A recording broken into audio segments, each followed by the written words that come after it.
Arcano Family!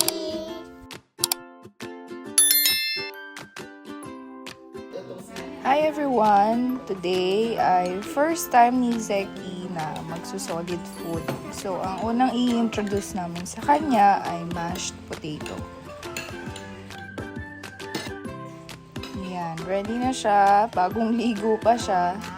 Ready na siya kumain ng kanyang solid food. So, naisipan namin na i-introduce na sa kanya yung solid food kahit na 5 months pa lang siya. Is kasi nakikita namin na may interest na siya na kumain ng solid foods. So, nag-pump na ako gamit yung Yuha Duo ko para makakuha ng freshly expressed milk na ihahalo namin doon sa mashed potato niya. So, yan, after 20 minutes of pumping, nakakuha na ako ng fresh milk niya.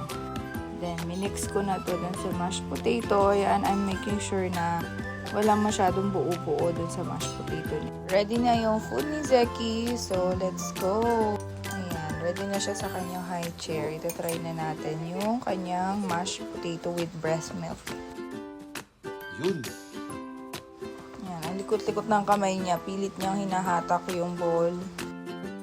Ayan, di pa kasi kami nakakabili ng silicone suction bowl ni Zeki.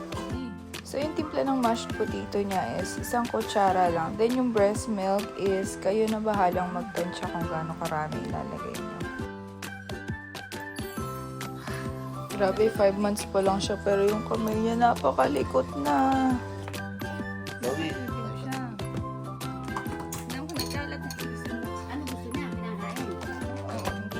Ayan, si Ate Irene, ang isa sa mga angels namin. Pumasok para i-check kung kumakain na nga si Zeki ng solid food. Diba? Nakakatuwa.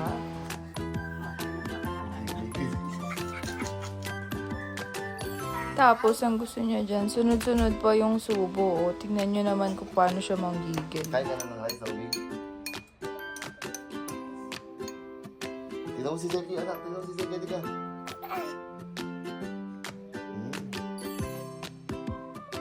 Tutulak niya pa yung kutsara.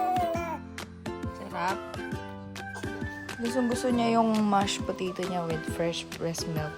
So, plan namin na mag-introduce pa ng ibang food siguro after a week.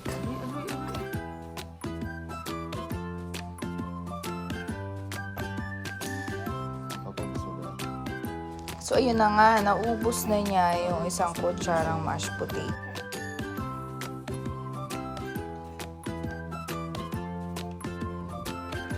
So, naubos na nga ni Zeki yung kanyang mashed potato. And then, after nun, ito, nililinisan na siya ni Ate Del kasi puro siya mashed potato sa mukha.